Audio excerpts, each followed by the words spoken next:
ನಮಸ್ಕಾರ, ನನ್ನ ಹೆಸರು ಆಕಾಶ್ ದಿಂಡಾಳ್. ನಾನು 7ನೇ ತರಗತಿಯಲ್ಲಿ ಓದುತ್ತಿದ್ದೇನೆ. ನನ್ನ ಶಾಲೆ ಹೆಸರು ಸರ್ಕಾರಿ ಹಿರಿಯ ಪ್ರಾಥಮಿಕ ಶಾಲೆ ಗುಗದಡ್ಡಿ.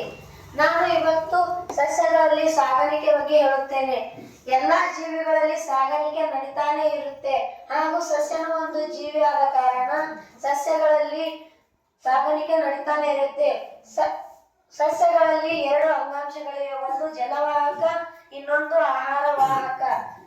ಜಲವಾಹಕ ಅಂದರೆ ಹೆಸರಲ್ಲೇ ಇದೆ. ಜಲ ಅಂದರೆ ನೀರು, ವಾಹಕ ಅಂದರೆ ಸಾಗಿಸುವುದು. ನೀರನ್ನು ಸಾಗಿಸುವ ಅಂಗಾಂಶಕ್ಕೆ ಜಲವಾಹಕ ಎನ್ನುವರು. ಸಸ್ಯಗಳಲ್ಲಿ ಜಲವಾಹಕ ಯಾವುದೆಂದರೆ ಜೈಲಮ್. ಜೈಲಮ್ನ ಕೆಲಸವೇನೆಂದರೆ ಸಸ್ಯಗಳು ಬೇರಿನಿಂದ ನೀರನ್ನು ಹೀರಿಕೊಂಡು ಕಾಂಡಕ್ಕೆ ಮತ್ತು ಎಲೆಗೆ, ಹೂಗಳಿಗೆ ಕಳಿಸುತ್ತದೆ. ಇನ್ನೊಂದು ಅಂಗಾಂಶ ಯಾವುದೆಂದರೆ ಆಹಾರವಾಹಕ. ಹೆಸರಲ್ಲಿದೆ. ಆಹಾರ ಅಂದರೆ ಊಟ ಎನ್ನಬಹುದು. ಊಟವನ್ನು ವಾಹಕ ಅಂದರೆ ಸಾಗಿಸುವುದು. ಊಟವನ್ನು ಸಾಗಿಸುವ ಅಂಗಾಂಶಕ್ಕೆ ಆಹಾರವಾಹಕ ಎನ್ನುವರು. ಸಸ್ಯಗಳಲ್ಲಿ ಎಲೆಯಲ್ಲಿ ತಯಾರಾದಂತ ಅಡಿಗೆಯು ಸಸ್ಯದ ಎಲ್ಲಾ ಭಾಗಗಳಿಗೆ ಕಳಿಸುವ ಅಂಗಾಂಶಕ್ಕೆ ಫ್ಲೋಯಂ ಎನ್ನುವರು.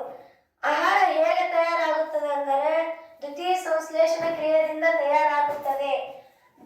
ಹೇಗೆಂದರೆ ಬೇರಿನಿಂದ ನೀರು, ಲವಣ ಖನಿಜ ಹೀರಿಕೊಂಡು, ಸೂರ್ಯನಿಂದ ಬೆಳಕನ್ನು ಹೀರಿಕೊಂಡು, ಗಾಳಿಯಿಂದ ಕಾರ್ಬನ್ ಡೈಆಕ್ಸೈಡ್ ಅನ್ನು ತೆಗೆದುಕೊಂಡು ಪತ್ರ ಹರಿತು ಎಂಬ ಭಾಗದಲ್ಲಿ ಅಡಿಗೆ ತಯಾರು ಮಾಡಿ ಸಸ್ಯದ ಎಲ್ಲಾ ಭಾಗಗಳಲ್ಲಿ ಕಳಿಸುವ ಅಂಗಾಂಶಕ್ಕೆ ಫ್ಲೋಯಂ ಎನ್ನುವರು. ಧನ್ಯವಾದಗಳು.